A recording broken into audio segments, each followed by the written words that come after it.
Hello everyone, welcome to my new video. কেমন আছো সকলে? আশা করি সকলে খুব খুব ভালো আছো। আজ মামার বাড়িতে নবান্ন। নবান্ন কি আশা করি সকলেই জানো। তাও আমি যেটুকু জানি, নবান্ন হচ্ছে একটা সিজনাল ফেস্টিভ্যাল বা ঋতুভিত্তিক উৎসব। এই উৎসবে মা অন্নপূর্ণা দেবীর কাছে নতুন বছরের নতুন শস্য তুলে তার মধ্যে আতপ চাল, এছাড়া মিষ্টান্ন, ফল, আর অনেকের গাছে বা খেতে যদি আখ হয়, সে আখও ঠাকুরের কাছে পুজোর সময় দেওয়া হয়। নতুন সমস্ত কিছু যা কিছু থাকে খেতে, তা ঠাকুরের কাছে প্রথমে গ্রহণের জন্য পুজো দেওয়া হয়। তারপর সেই সমস্ত কিছু আমরা গ্রহণ করি। সেটাই হচ্ছে নবান্ন উৎসব, নতুনের আগমন।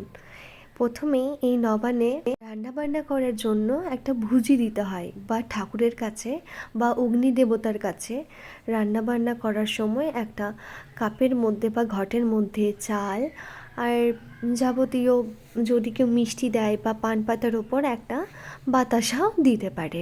তারপর রান্না বান্না সমস্ত কিছু শুরু হয়। এই রিচুয়ালসটা আমার খুবই ভালো লাগে।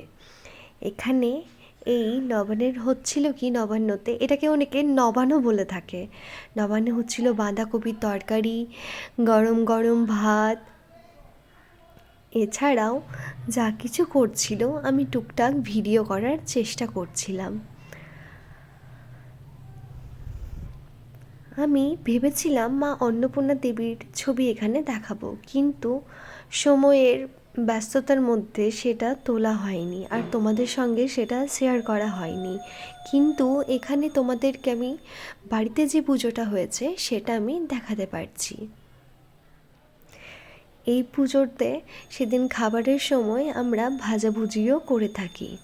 আলু ভাজা, বেগুন ভাজা, মূলো ভাজা, বড়ি ভাজা এগুলো করা হয়, সঙ্গে করলাও ভাজা হয়।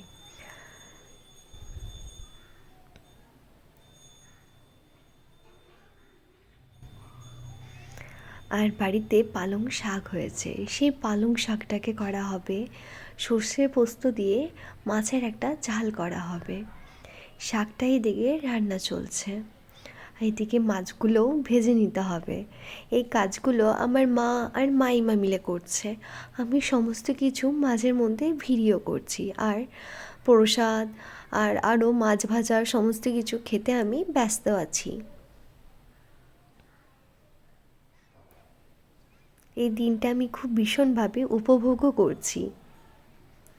এই মাছের এই ঝালদা বা ঝাল টকটা খেতে অসাধারণ লাগে। প্রতিটা রান্নায় খুবই সুন্দর হয়েছে। সকলের জন্য রান্না যেগুলো করা হয়েছে সেগুলো প্লেটিং করা হয়ে গেছে। এবার আমি তাদেরকে পরিবেশনে সাহায্য করেছি। এটা হচ্ছে আজকে নবান্নর দ্বিতীয় মেনু। প্রথমে চিড়ে প্রসাদ গ্রহণ করার পর তারপর আমরা ভাত, ডাল, ভাজাভুজি, শাক, বাঁধাকপি, মাছের ঝাল টক, ঝালদা আর পোস্ত, আর সঙ্গে জল নিয়েছি। আজ তাহলে এখানে দেখা হচ্ছে নতুন আরও একটা ব্লগে।